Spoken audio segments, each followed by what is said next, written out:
Just say who's doing the demo. This is our demonstrator for tonight.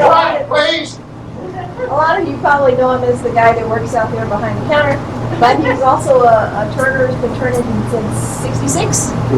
And got his first lathe when he graduated from high school and been turning ever since. And if you've ever seen the pictures of the stuff he can make, it's gorgeous. So I asked him to come tonight and show us how to do an off-center round bowl. And if we get them fast enough, another little off-center too.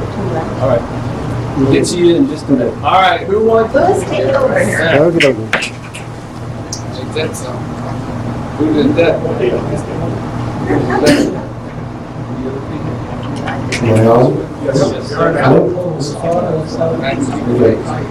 If you go ahead and close that door, you'll find our air conditioning in here, and up until 2 days ago, this unit wasn't working real well, so it's hot in here.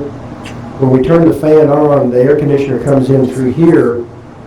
The premise is, as heat rises, it blows out and it goes up through that hole there, through a filter, and then back into the store.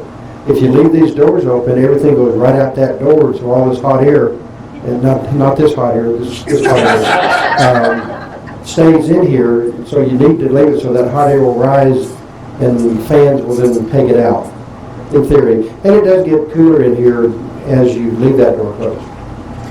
Okay, what I'm going to do today, hopefully,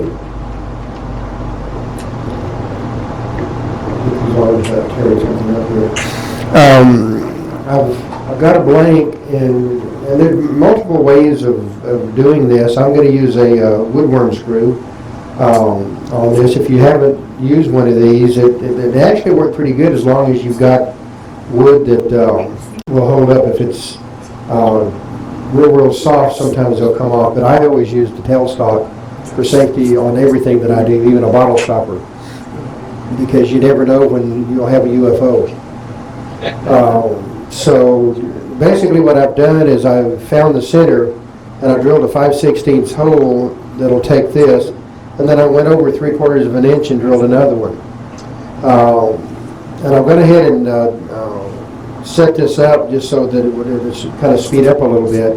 But what I did is I mounted it on center, brought the tailstock up, and then I set it, the first thing I did is I did it off center, and I've got about a 2-inch circle here. I'm going to make a tenon to grip it so that I can do the offset part. It needs to be, with the chuck here, with it closed down, it's about just a hair over 2 inches on the outside. The inside is just a hair under 1 3/4 inches. So this is a 2-inch, so I'm going to be cutting a tenon here. The other chuck that I'm going to use is 100 millimeter. I've got a 3/8 wall here. So I basically just measured over a 1/2 inch, made a mark, and then did it off the center here so that I know where I'm going to be doing my mortise for the big chuck, and then the tenon for the little one. And that's basically what I have here. So hopefully things will work out. We'll find out. First thing I'm going to do is go ahead and mount it in the center, so I can go ahead and cut this out here just enough that I can mount the chuck, turn it around, and clean this up, clean the face off. Then I'll turn it back around onto the offset so that I can turn the tenon here. And the main reason I want to clean this face up is because when you screw it down, it's going to sink onto the face here. And if this face is off a little bit, it can throw your things off here. So at any rate, we'll put this on and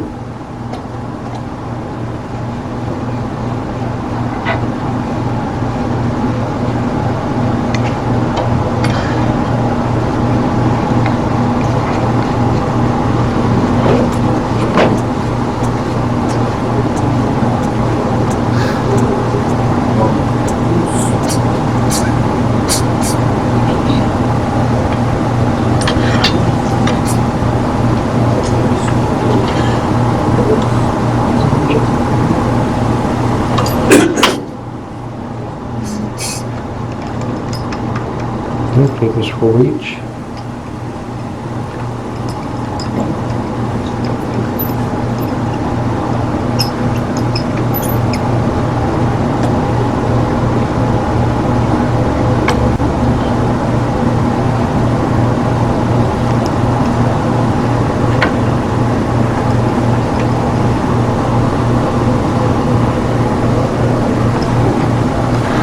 Again, I always use the tailstock no matter what to help put pressure against here until I can't use it anymore.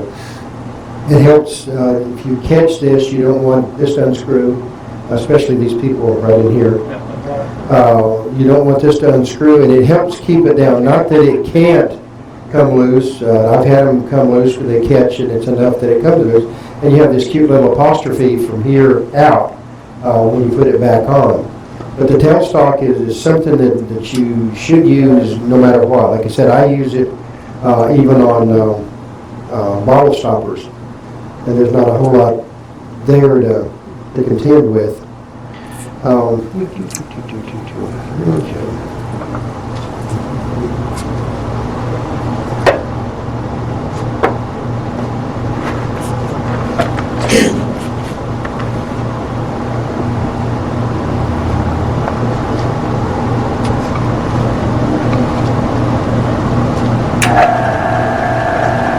First thing I want to do is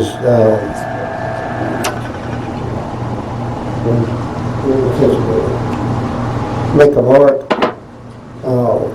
Basically, from right here, where the 2 inch is going to be, I need to make it at least big enough from there. So I'm just going to draw around so I'll have an idea of where that is, so I can start cutting there. I don't want the other hole too big, but I want to make sure that I've got this cleared so that I can do my pin in there.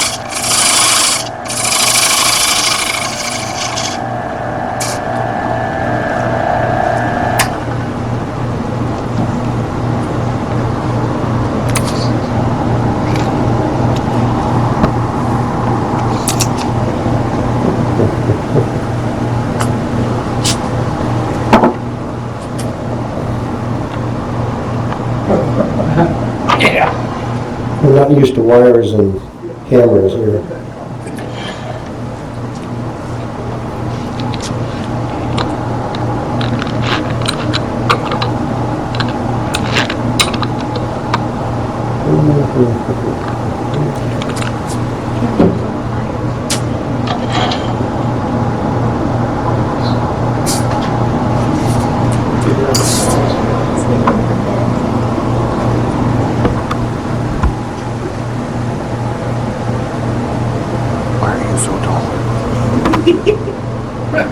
I don't know. What's the number 2? Say, don't ask the camera guy, ask the guy that's turning.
Next thing I'm going to do is go ahead and clean this face up here.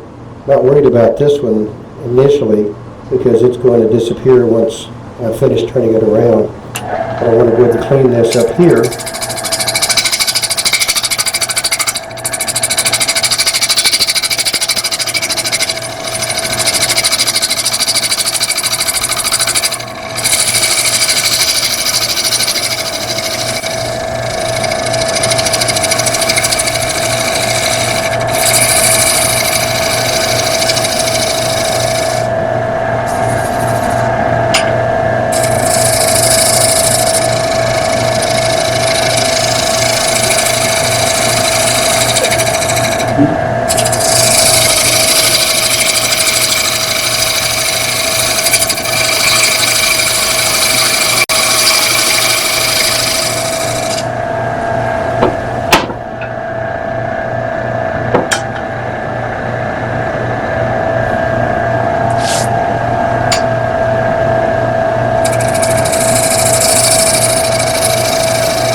Okay.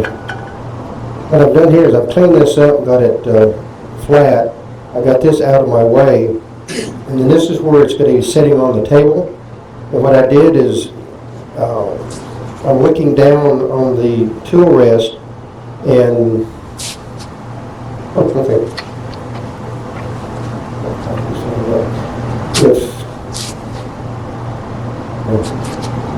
what I'm trying to do here is set this looking down on the ways here. I can tell, let's see this, but I can tell if I'm perpendicular here or if I'm off just a little bit. So what I'm doing is looking down here, I want to be inset just a little bit. And to exaggerate that, I'm going to do this so that when I touch right here and I go in, this is going to be deeper, which is going to cause it to be like this. So it's sitting on this outside edge, not the inside. If you can imagine, if you had a bowl this big around at a base like this, you sneeze and the thing's going to fall over. So you want to have a bigger base. Well, by having this setting out here like this, it'll be sitting on this outside edge. It won't be touching the inside. So if I was like this, my base is going to be real small again. So that's basically all I've done is I've turned it in just a little bit, and I've just barely touched this and drug it across so that this is out of the way. Once I get that, then I want to make sure that my mortise is deep enough so that I'll be able to grip it. You use the mortise to turn the outside profile? Yes, the big hole here, I'm going to go into and expand out and hold it. And then when I do the inside of the bowl, the big chuck is going to be doing the outside of the bowl. When I do the inside of the bowl, I'm going to be doing the tenon. So I'm going to grip it with the 50 millimeter jaws, which is going to offset it so that my bowl will be round here and my inside is going to be round, but they're not the same round, which gives you your offset.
So what I've done is I've got it loose, I've got a mortise in here, I mean a dovetail.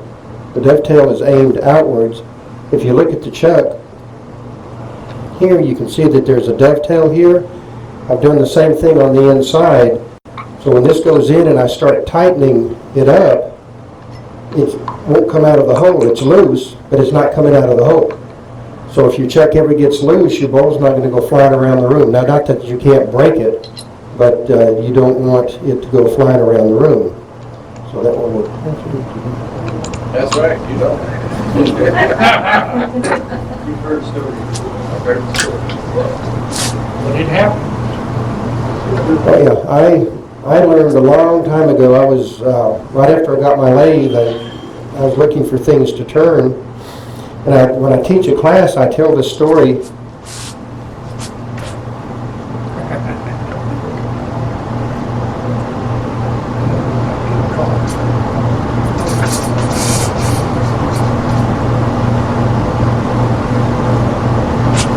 I tell this story because I feel you need to learn from others' mistakes, especially fatal mistakes. At any rate, being 18 and knowing everything like 18-year-olds do, I was looking for things to turn in my dad's shop, and I found a 4x4. I cut two pieces off, glued it together to make a 8-inch block. This thing had a huge knot on the edge. I mean, that knot was probably about like this. Well, I put it on the outside and started turning it. And I had the bowl finished and started sanding it. And then I had an epiphany. The epiphany was if I speed it up, it'll sand better. I know now that not only will that not work, it burns you and the sandpaper. It's not a good idea. At any rate, I was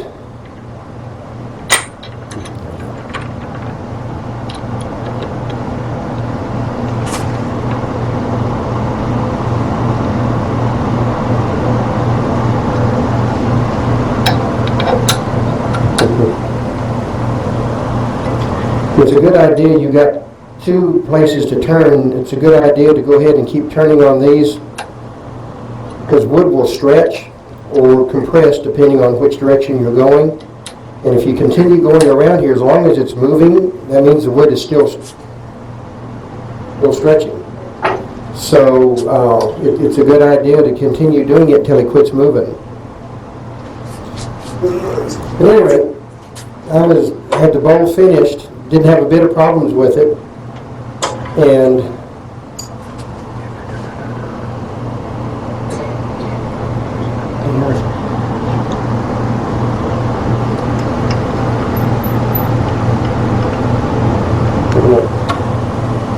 I started sanding on it, and like I said, I had this epiphany, so I sped it up, and I didn't have, on mine, it was back 49 years ago, I had it, just had the pulleys here, but I didn't have any way of knowing the speed. I finally figured it out. I turned about 800 RPM. I'm turning 810 right now.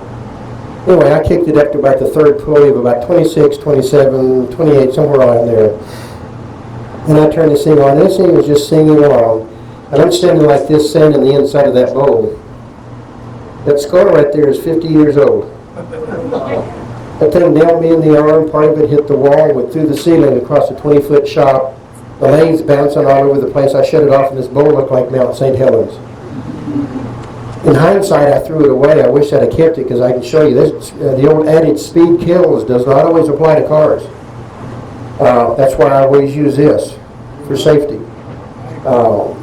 Until I can't use it anymore, then I take it off and use it. But the idea is to get it balanced and get the weight off of it so that you're not taking so much stress.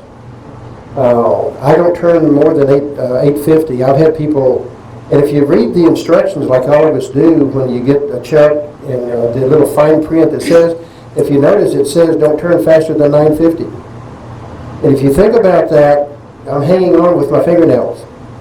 How many times have you picked up a jar of pickles or whatever and you're carrying it over like that, and you got to pick them all up before your wife finds out that somebody came in and stole the pickles. So again, I'm just hanging on with fingernails.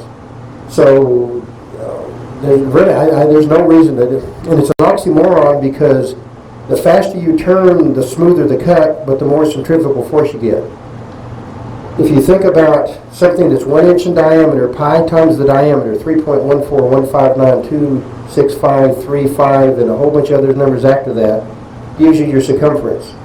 So a 1 inch times 3 is 3 inches. So every revolution, that thing's traveling 3 inches. You go to 10 inches, all of a sudden it's 30 inches. That's an awful lot of stuff that throws. My pocket's full of sawdust here because my dress didn't get across enough. But that's a lot of stuff that throws. And at 2,500 RPM, it hurts. So, you know, I always tell my students, there's no reason to turn fast. Here in a little bit, I'll probably slow it down because when I get off center, this may be enough that it bounces, so I'm going to have to slow it down to get my cuts done. Again, it's kind of a catch because as you're turning with a faster speed, you get better cuts. Just like a table saw, it turns 4,000 RPM, it makes a great cut. If you was turning 100 RPM, you'd be chomping all the time. So, at any rate, that's my spiel on safety.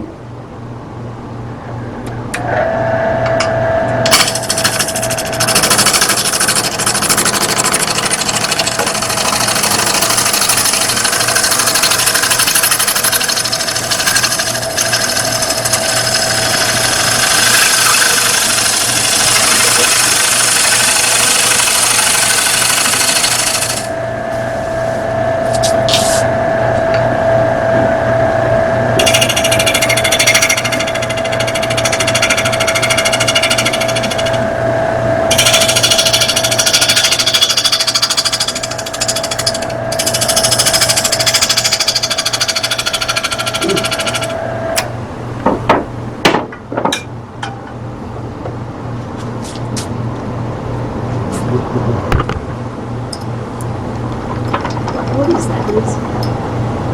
What wood? Oh, it's spalted pecan. It's actually the same wood that I turned the original that you got a picture of.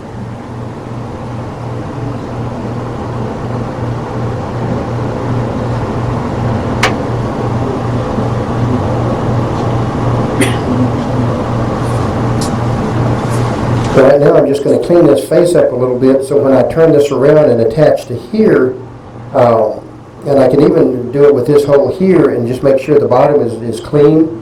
It can throw it off just a little bit because if the face is off just a little bit when it's clamped on, it can throw that back off a little. I just want to come in and clean this up just a little bit, not too deep.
Okay, so now, I clean this up, it's now sitting, when I did it before, there was a little bit of a gap, but I didn't want to tighten it so much that I could potentially strip something off.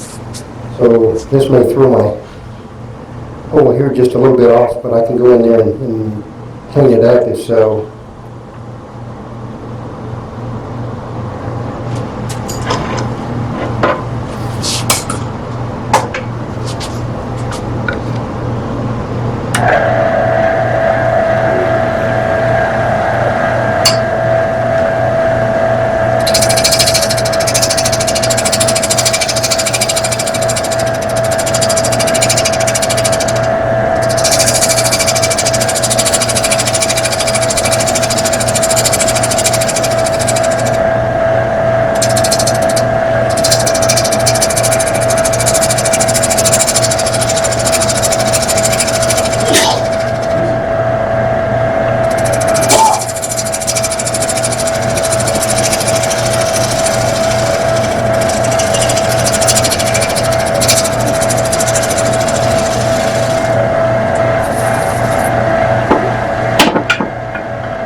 Are you working them now? It's going to be basically come to your butt. And once it's finished, you're going to have it looks like a crescent moon in here. Once you finish, then you basically get cold jaws, turn it around, grip the outside, and then you can dip it in.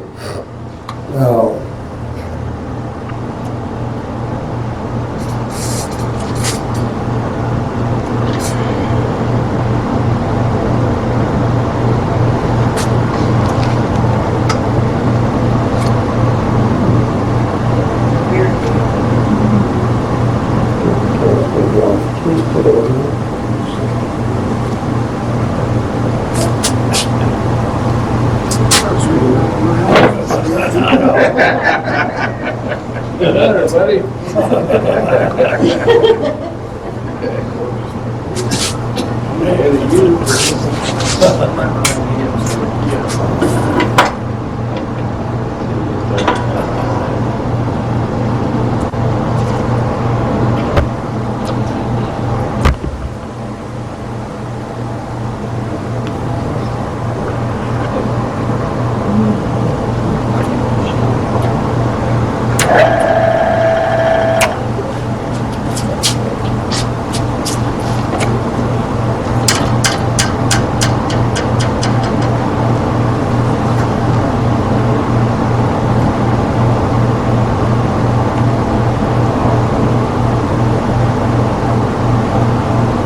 And then I'm going to do the tin.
Beg pardon? Yeah, got the small one. Yeah, I cut it in. Check it, make sure it will fit. Can't check it. Can't check it there. Well, yeah, I can.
Anyway, that's what I've got now. I've got a 4.5 inch here and a smaller one right there.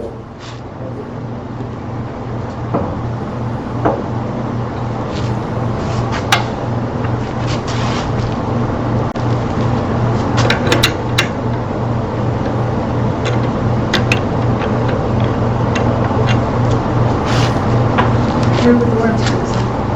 Huh? Through with the worm screws. Mm-hmm.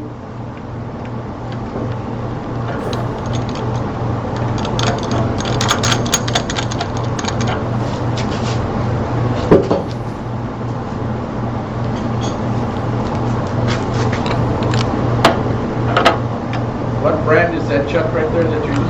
That's an easy wood chuck. We don't sell it anymore, but I use it in class because I can change the jaws real quick. On this one, I've got to take out 8 screws, put in 8 screws. I've got these. I prefer them, but at home I've got 5 chucks. I've got one with pin jaws, 35s, 50, 100s. I got 2 50s. For me, I prefer the term efficient as opposed to lazy, but I don't like having to take out 8 screws and put in 8 screws. I just unscrew a chuck, grab another one, put it on, and I'm done. And it takes just about that long to do it. Of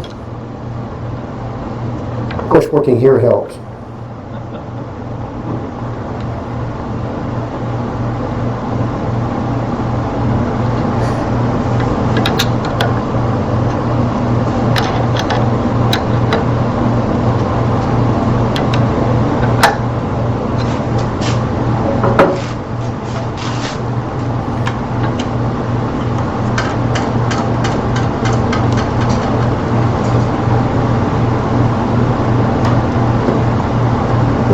If you have one that you change belts and every time you try to get into here and you can't get it to move over, if you put some pressure here, because if you try to walk it over and it keeps slipping back, put some pressure here and then you can walk it over so that it does grab and it'll walk right on over. Just be careful you don't do that because it does hurt. You always have to go from the big pulley to the small one because you can't go uphill.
Okay.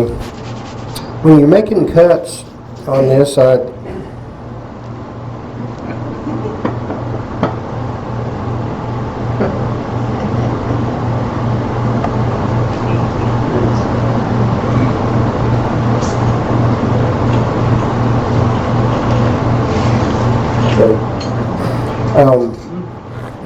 when you're making cuts on this, I use a lot of analogies. Ooh, there's echoing in here, and it's not.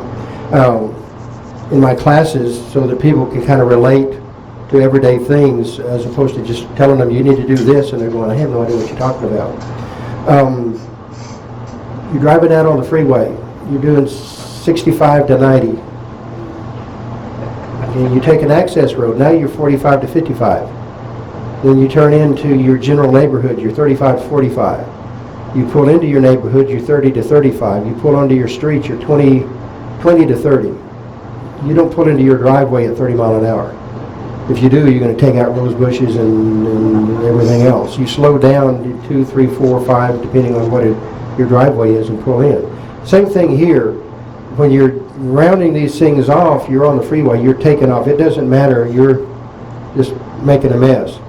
As you start getting closer to the shape that you're wanting, you need to start slowing down and make lighter and lighter cuts. Where a lot of people will end up cutting along and they jab in, next thing you know they've got a gouge, and then they got to fix it. There's no such thing as screwing up. You know, you were talking about your the one that went flying and you broke it. It didn't break, you just designed it that way. Never admit defeat. And here you can, because everybody does. But out there, you never admit defeat. I designed it that way. I changed my mind. I planned it that way. They're not going to know it. If you have one and say this right here chips off and I have to turn it and you say, I thought you were doing this. Well, I changed my mind. No, this part broke off. Well, yeah, I can see that. No, you can't. It's laying down here on the ground. So don't tell people, put something in their mind that they can't see in the first place, because it's gone. It's laying down here. It's gone. So, again, what I was doing here, is this getting my side? Which one? It's like top camera. The one that's in my way. That's.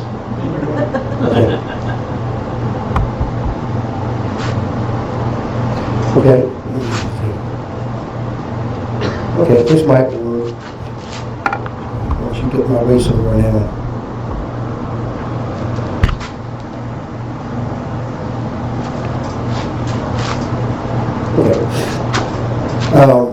So what I do, I do a lot of this, and I finesse the tool. And that's easy to say, and it's hard to do. Part of what I do, if you hold this thing out here like this, and you put some pressure on it, and move your thumb, it's not going anywhere. If you put more pressure, this thing will follow wherever you're going. Downward pressure also keeps it down here. Downward pressure right here too. If I do this, it flies off. That helps control your tool. You make it go where you want it to go. I'll move my thumb in. You'll notice if I'm coming along here, I'm cutting right here. And I'm doing this all with my thumb in the back. I'm not moving my hand around. But I'm also coming in and making very, very, very light cuts.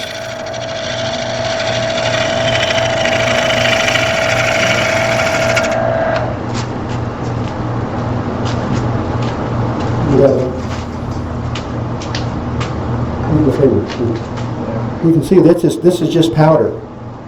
That's like sanding, and I did that with the tool.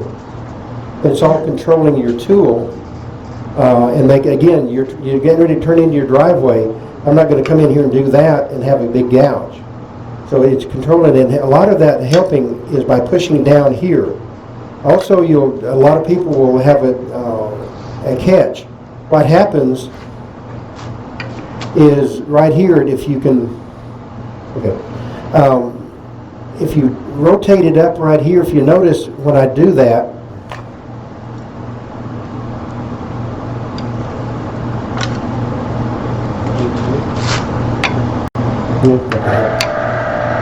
if I'm touching right here, it's not doing anything. If I raise this up,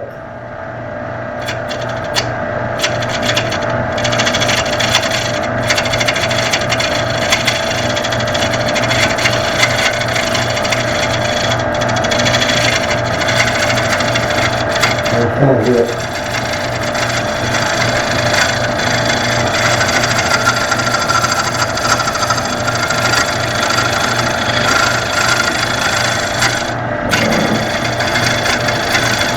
Amazing when you want it to do it, it won't do it. Come on. Good. Not going to cooperate. But you can hear the ch-ch-ch sound. What that's doing is, if you look at the tool here, when I'm touching, when I raise it up, it's going away. Well, if I'm touching the tool to the wood, and the wood is pushing down, it's doing this. What it's doing is this, and that's where the ch comes from. And that's where you're getting your catches and gouges, is because the tool's not flat. Now you can turn it this way, and here that's not a problem. Why? Because the tool is touching here, and when I push down, it hasn't changed. It's on the back side when I push down, it does that, and you have no control here. If you're having it like this, and I put pressure here, it takes a pretty good pressure to hold that up. If I go in an inch, oh, it's not so bad now. I go in another inch, oh, this is easy. Everything on this side, the wood controls, everything on this side, you control. So that's why you want about a finger width away here, because if I'm right here and I raise this back up an inch, that tool's not moving much. If I go in here like this and I raise it up an inch, that's a lot of work. And this is what the wood is doing. And so if it pushes down, but you've got control here, you've got leverage. And so if it does that, I can push this back down and hold it. If it does this, by the time it does it, it's already over. You already got the gouge or the catch or whatever. You can't go, I need to catch that. It's done too late. Whoever had the bowl that come off, yeah, if you don't have this thing screwed on, when you stop it, it's unscrewing. If you have a lathe that reverses, you can make it a left-handed lathe by turning this around, but you need to make sure that this is tight, and it's got a set screw right here that'll go down and attach to here so it won't unscrew. But when this thing is going backwards, it's a right-handed thread going left-handed, it's going to unscrew. And I demonstrate, I'll turn it on, I'll put a faceplate on, I'll hang on, get ready, I'll shut the machine off, grab it, and it comes off in my hand. And this is after I've shut the machine off. It's not one of these, oh crap, it's happening, I better shut it off, because by the time you go, crap, it's already off. The no crap is because you're chasing it. Who was that? Oh, you know exactly what I'm talking about. Yes, sir. You go, oh crap, and you're chasing it down. But again, controlling your tool helps a lot. It's loud in here. Oh, that's better. So, anyway, I've pretty much got an outside shape here. I'm going to go ahead and start on this inside part. I'm going to maybe clean that up just a little bit since I did some chipping and stuff.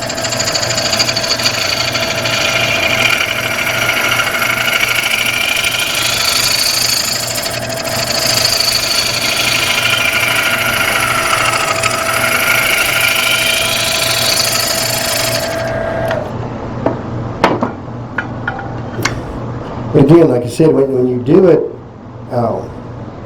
very soft, again, you just got powder here. It's just like sandpaper, and you can, in fact, when we're finished, I'm not going to do anything more to this. I'm not going to sand it. You can come up here and feel. Now the end grain sucks. There's no polite term for it, and it's mainly because you have. If you think about a tree as a handful of straws, that's your grain. And so you're cutting off each end of a little straw. And if you watch the razor commercials where it grabs the hair and stretches it out and then cuts it off with the second blade, and it pops back and you're nice and clean shaven, well, this is not so bad. Why is it rough? No, it's smooth. No, it's rough. No, it's smooth. It's because the hair is growing that way and it's laying down. When you go back, same thing right here on this end grain, right here, going this way is not so bad. Why? Because I'm turning this way so they're laying down. If I come back here, it's rough. So sanding backwards helps because you're sanding this way. When you reverse it, you're sanding this way and you stand them up and cut them off. Then you reverse it again and you sand it. What happens if I don't have one that reverses? You cheat. I'm a retired police officer. Our motto is always cheat, always win. There's no such thing as a fair gunfight. So you get sandpaper and go back and forth, and you do it by hand, sanding and breaking those off, and then you're through. So,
I'm not used to cameras. Okay.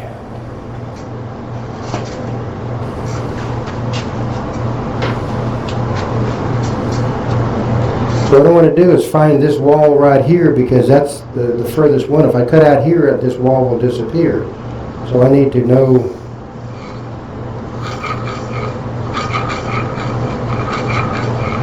And that's basically where my hole is going to be. Also, the wider these holes are apart, the smaller this is going to be because you're throwing it off more. If you wanted off, this was a 3/4, if I'd have done a 1/2 inch, this wall would have been out about right here with it. So again, the offset will make it, obviously you have to have enough offset that you're not drilling back into almost the same hole because it can cause you some problems with it breaking on you. But I've got a pencil line now, so I know where I'm at there. And again, I'm just going to put some pressure on here, see what it's going to do, see what that speed does. So I'm going to go in just inside that line now.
Okay, I'm that deep right now.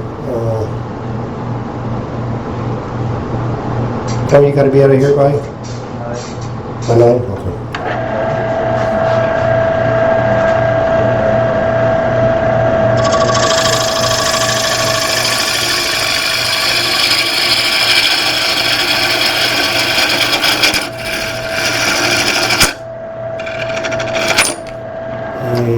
Talk about catches, part of that is I'm going out through the screw holes, so the tool is going in deeper right there. And then got the other one right there.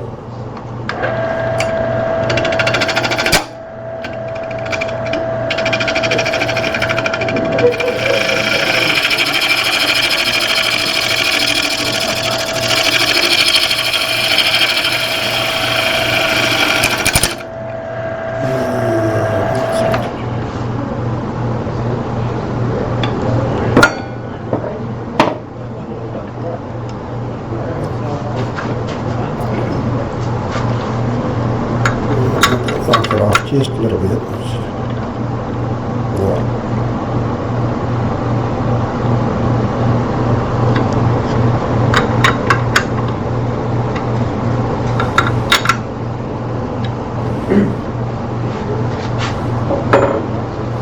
You're catching in those screw holes. Would it help if you put a dowel, piece of a dowel in there to kind of even that up? No.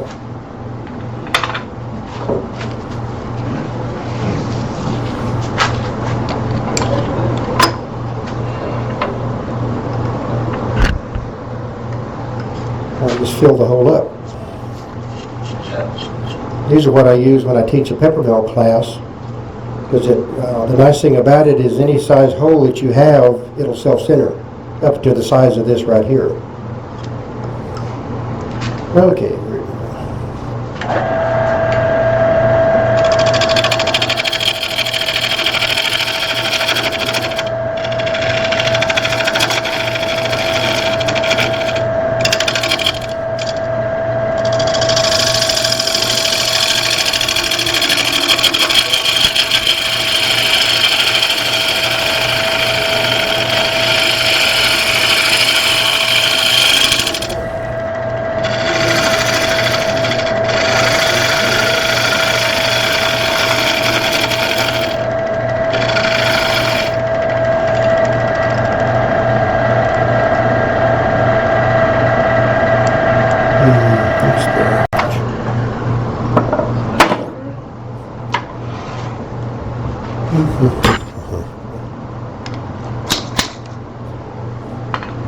I've got one here that likes to unscrew. You can go in there and look at the bearings. So.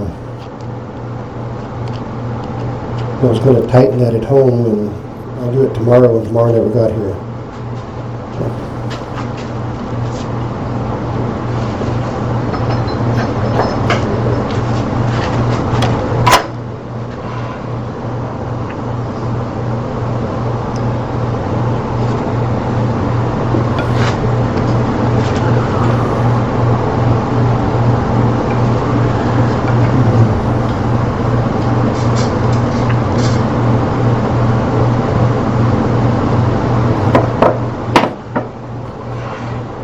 Just go ahead and clean this up here.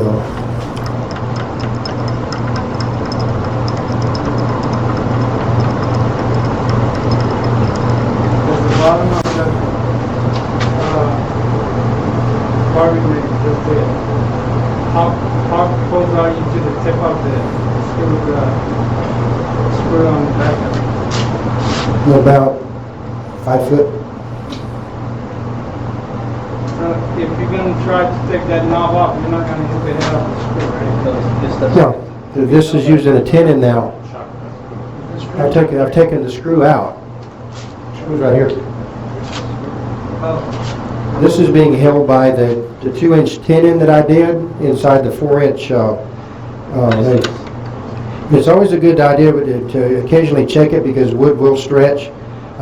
These chucks are opposites. If you turn a screw clockwise, it goes down, and you turn it counterclockwise, it goes up. These, for the G3, if you want the jaws to go down, you've got to screw them up. So you got to go counterclockwise to make sure that it's up. So half the time you think, oh, you need to go down, you turn it the wrong way and you loosen it.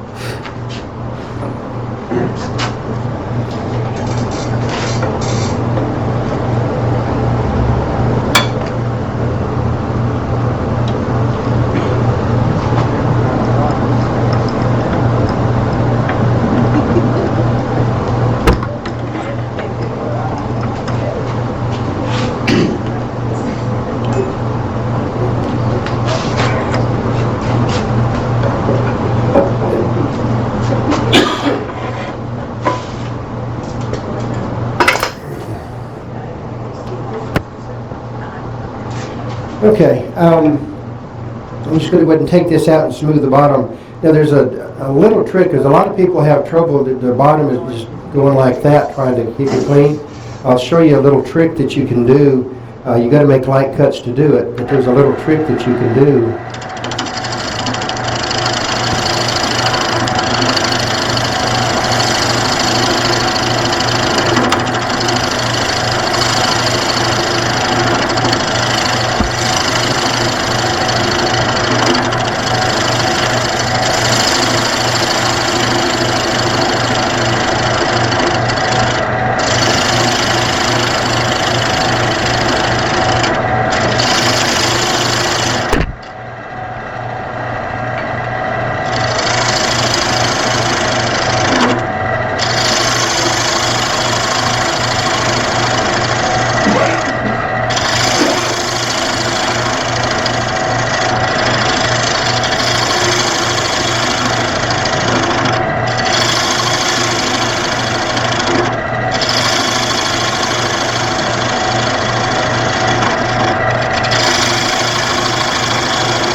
Okay, so now I've got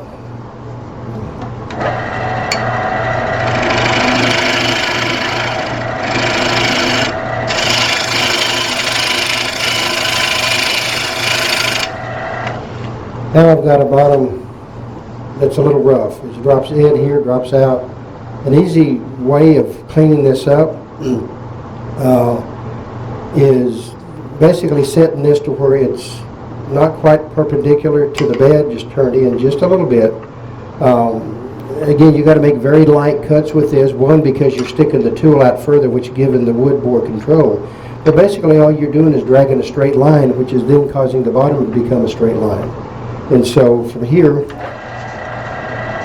coming in right here, I just touch this and drag. If I don't touch anything else, that's just a low spot. Come across here, and then this I can just feather on out. I'll come in here, touch again right here, and then just drag across. I'm only going to touch the high spots that are sticking up higher than the tool. And I can go back in the same way, just nice and slow. I'm only touching those high spots. Right here is the low spot. I'm going to be touching here.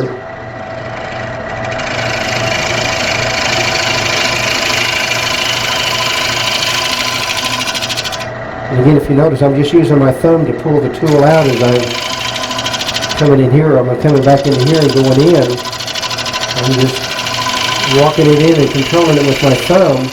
Once I get to right here, I'm just going to draw a straight line.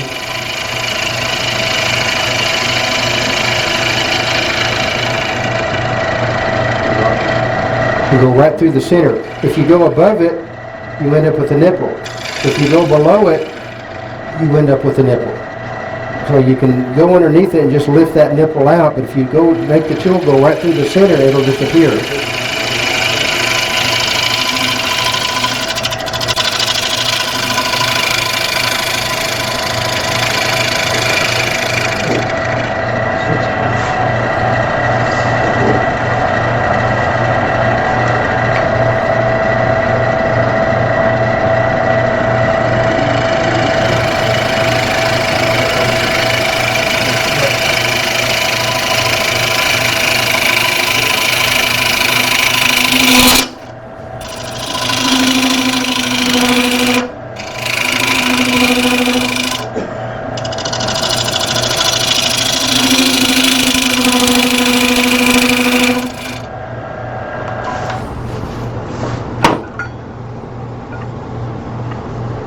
Still got a little bit of a dip right there, but for the most part the bottom is clean and smooth. Again, it's a nice trick to be able to get one, as opposed to you're sitting there trying to do it and you're following, and all you're doing is following this thing down lower and lower.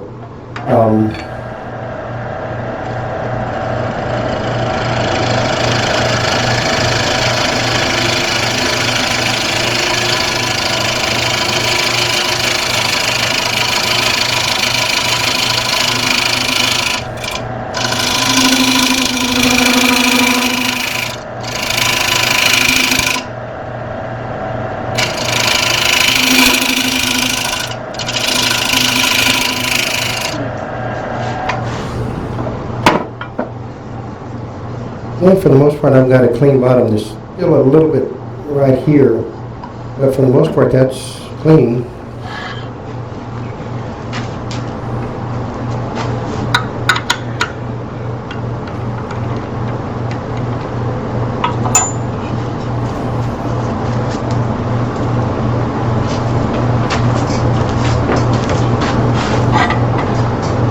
And that's with a 3/4 offset. Half-inch offset is what I did on that first bowl. Again, that gets closer and closer.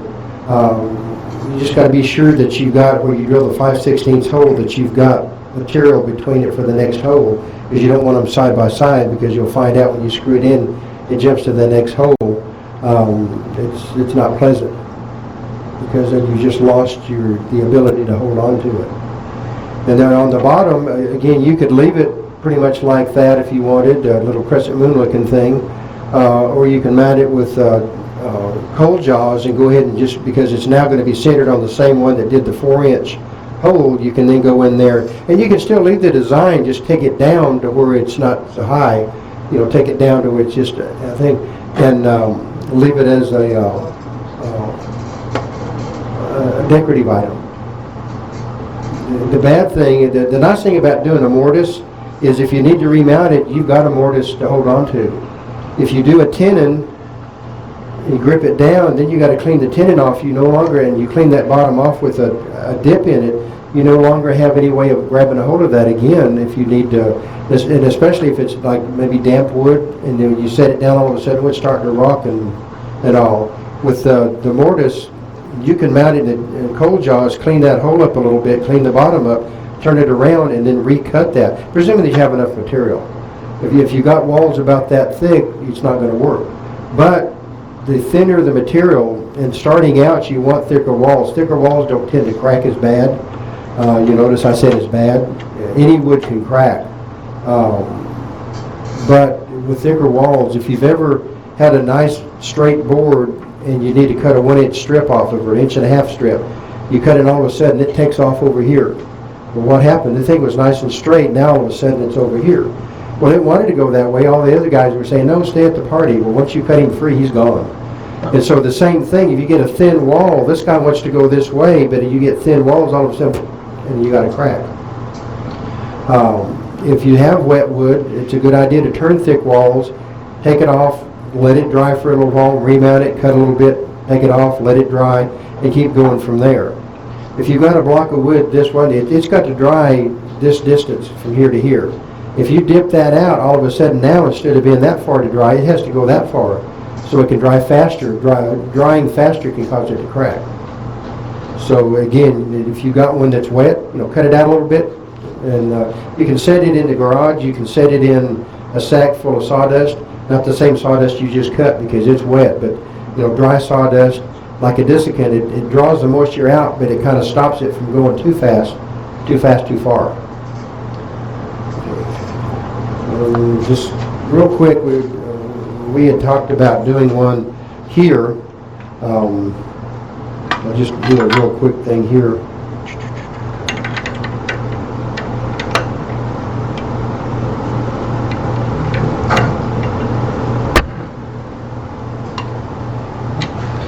Basically, I went ahead and set this one up beforehand. But basically, what I've done is I had it set in the center.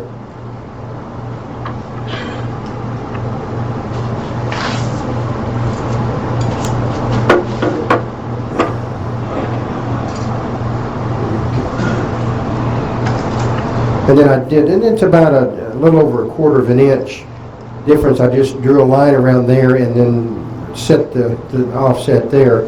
So what I want to first do is go ahead and turn this to where it's smooth.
I don't know. Most of the time, I had no idea what that was going to look like until it was finished. People call it an epiphany. The wood's talking to you.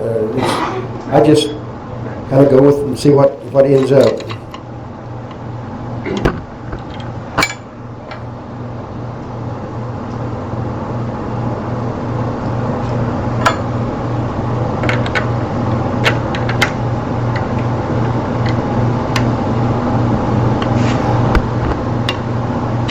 Again, I'm setting this off and I'm hanging on to it again by my fingernail, but I'm using this again for safety simply because it helps stabilize this because it's out here going to be flopping. When I turn it on, you can see what that's going to be doing. And so I'm just going to start cutting.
Sometimes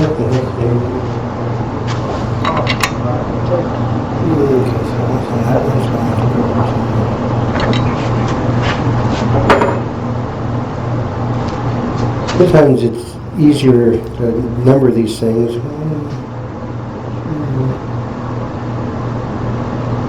So as long as you can count to 4, you're in pretty good shape.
When you're doing these, and when you've got a ghost, basically you can, if you're looking down, and I don't know,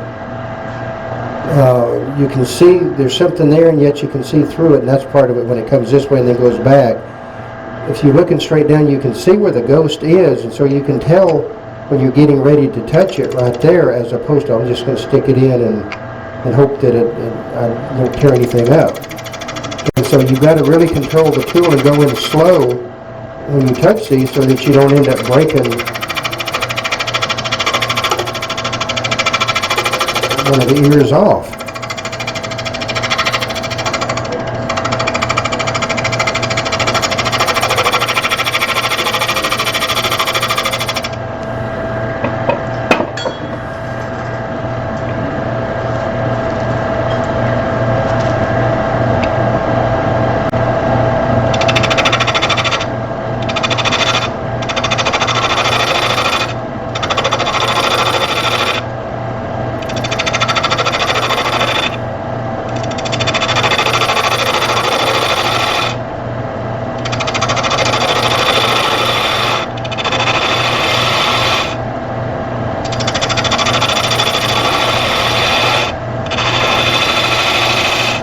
Of course, when you get to a point that you don't see the ghost anymore, then you know that you have gotten it round. Plus, you can also tell because it went chunk, chunk, chunk, chunk, chunk.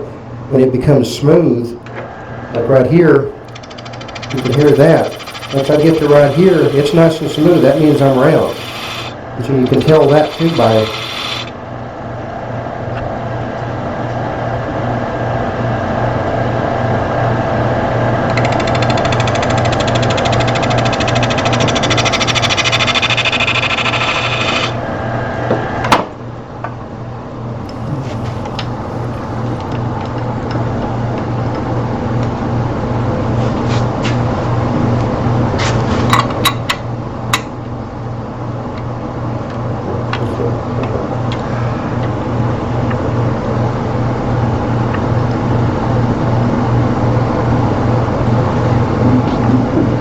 you can do this without the tailstock, and you can just arbitrarily turn it to see where it ends up going. The nice thing about there is you can get a pattern going with it, and you've already got holes and stuff there. Once you get all the way through, you can put it back into the center, then you can turn this down, drill a hole in it, and make a candlestick.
you have what, 3 holes there? I have a center hole and then 4.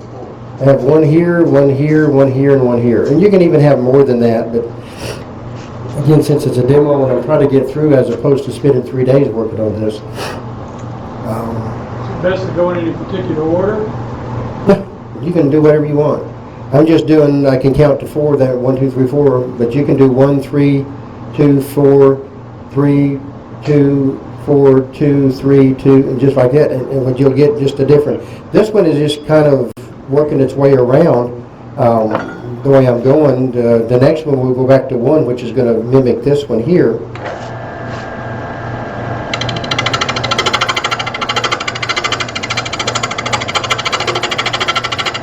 It's all depending on what you want it to look like.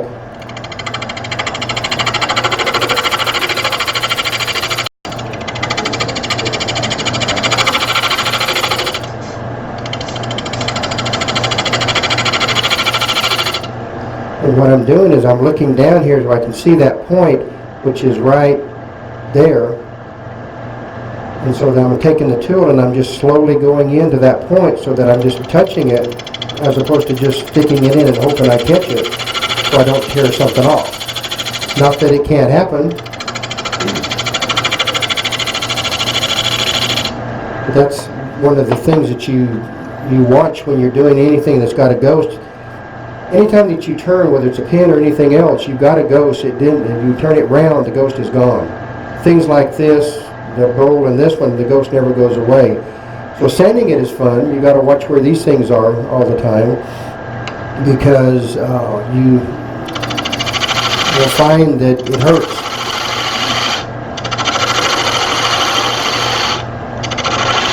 And a lot of times you have to end up, depending on your project, you end up having to sand it by hand because you can't get in.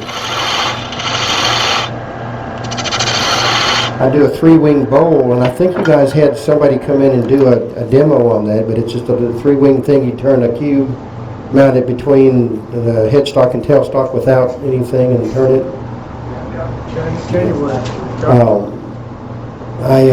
I do those, and I also do a Christmas ornament, which is basically taking a 2 and you do the same thing. You cut this one out, then you turn it around and cut this part out, so you have 2 of them, and then put finials in. I'll show you a picture of those here. Just where I'm going.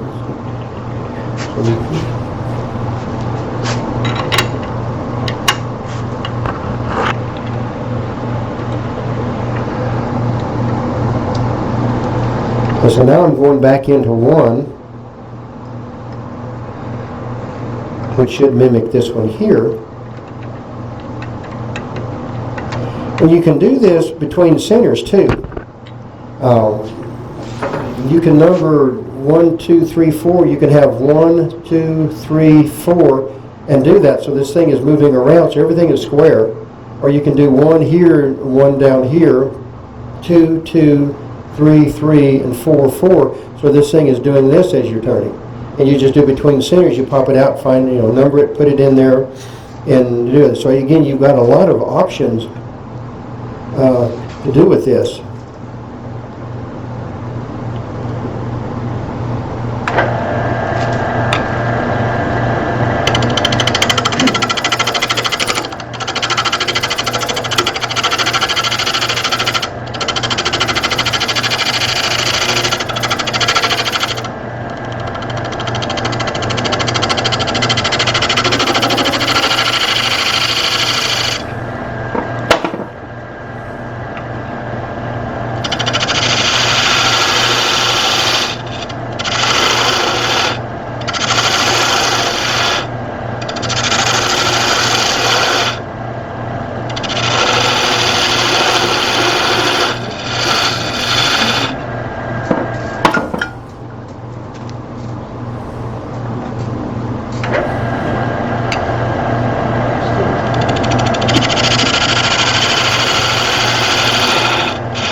not overly good for it.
Like I said, if you drill a hole right here, you could have a candlestick.